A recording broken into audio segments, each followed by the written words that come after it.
Hi there! Absolute value inequalities today. Hopefully you have watched my video on absolute value equations. A lot of those skills and processes apply to what we're going to be doing here.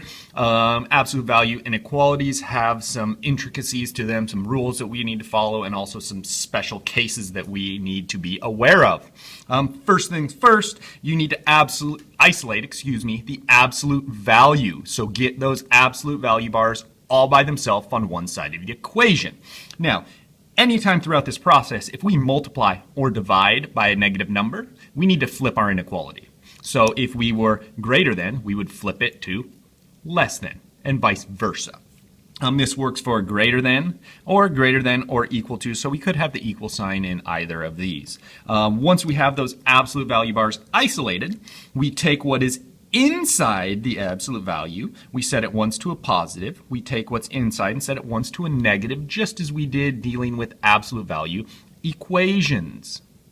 Now, when we set it to the negative, make sure that we flip the inequality sign once again. So when we break it up into its two pieces, the piece that is set to the negative gets flipped. We will solve both and we will graph. We need to understand if it is held together with and or. Graphing purposes, if they're coming together, it will be and. Graphing purposes, if they are going apart from each other, it will be or, and I will give you a visual of that in a few moments. Let's just kind of put this into action. We can talk about a few of these things and how they apply back to these rules that we have at the top. So we can start off with something like, let's say, -7, 3x plus 1, absolute value of, plus 2 is greater than -12. So first things first, we want to isolate the absolute value, so I can subtract 2. -7, the absolute value of 3x plus 1 is greater than -14. I will come through and I'm going to divide both sides by -7. Make sure you do not distribute to absolute value not allowed. So coming in here, those cancel. We get the absolute value of 3x plus 1 is now less than 2. When I divided here by this negative, my absolute value, my inequality switched. Dividing by that negative, flip that inequality there. Now I have it isolated. This is an important step. When it is isolated, if you look at the sign at isolation and you read it, you can tell if it will be held together with and or. So as I read this, the absolute value blah, blah, blah, blah, blah is less than 2. So I give myself a little note. I write and, that is going to be in my answer. So now that I have it isolated, slide you up a little bit, I take what is inside, which is 3x plus 1. 3x plus 1, I will be creating two separate problems without my absolute value. First, it will be less than 2, that is the positive. Then, I also need to set it to -2, but when I set it to the negative, make sure that I flip my inequality once again. We're going to be doing a lot of flipping in this.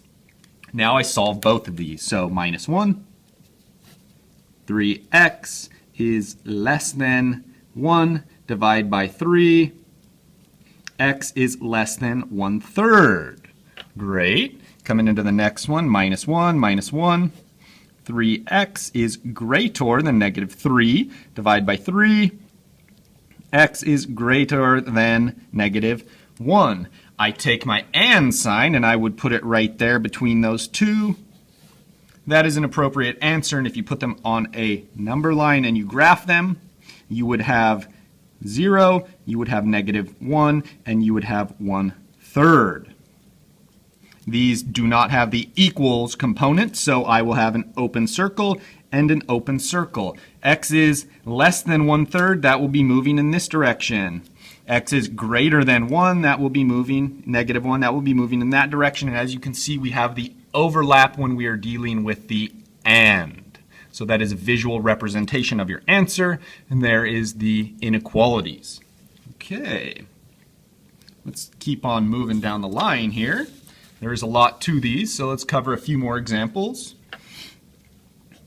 Negative 3x plus 2, the absolute value of that, plus 3, is greater than or equal to 15.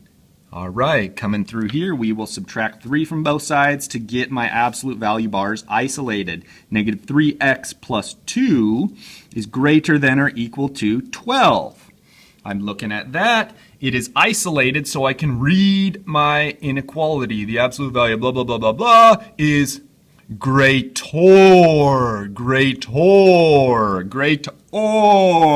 this time. Fantastic. Now, I can separate into two problems. Set one to the positive, set one to the negative, and then fill in your sign. So first things first, when we set it to the positive, we can just take this inequality and stick it right in there. When we set it to the negative, make sure you flip that puppy. There you go. Now we solve both. Minus 2, negative 3x is greater than or equal to 10.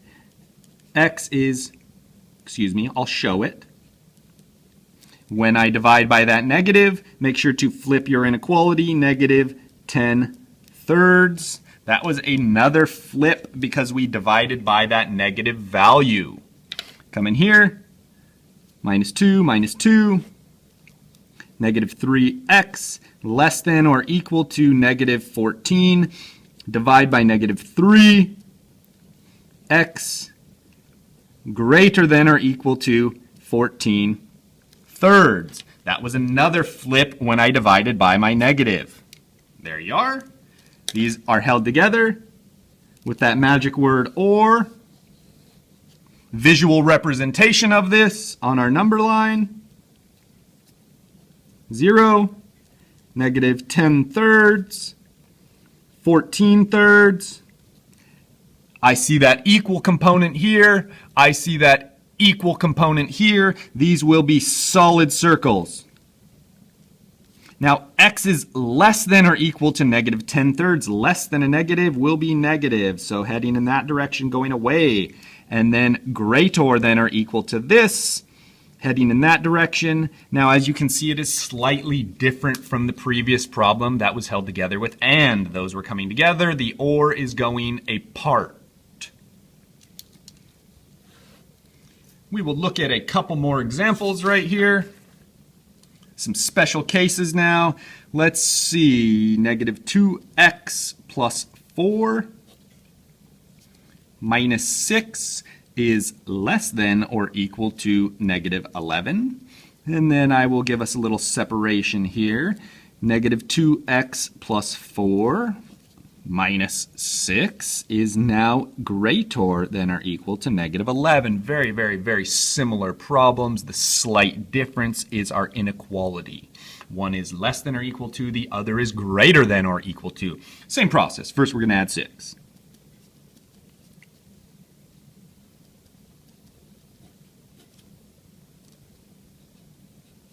That will give me negative 5. When I do that over here, add 6.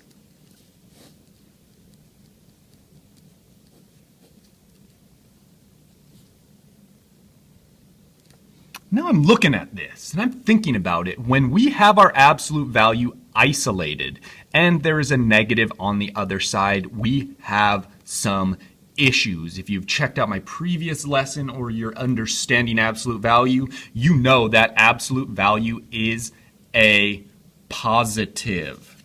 So, really, I can use my nice fancy teaching tool right here that I've just created, which is a piece of paper, and I could put a plus sign on that piece of paper. And you should understand that, hey, absolute value is a positive number. Always, it is a distance from 0. So the absolute value of this is positive. And if you look at that, that's kind of crazy to me. A positive is less than or equal to a negative. A positive less than or equal to a negative. Positive less than a negative. A positive less than a negative. I don't really think a positive is less than a negative, so I'm going to go right ahead and say no solution. And we can take that same approach over here. If I cover up my absolute value because you understand that it is a positive greater than or equal to a negative. Well, we can look at that one in the same way. A positive less than or equal to a negative. A positive bigger than a negative. Well, when is a positive bigger than a negative? All the time. All the time. All real numbers. Those are two special cases, and it comes back a lot to our original step of the isolation.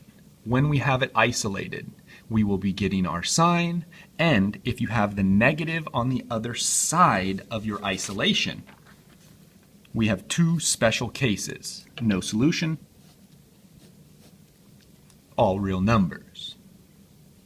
Thank you.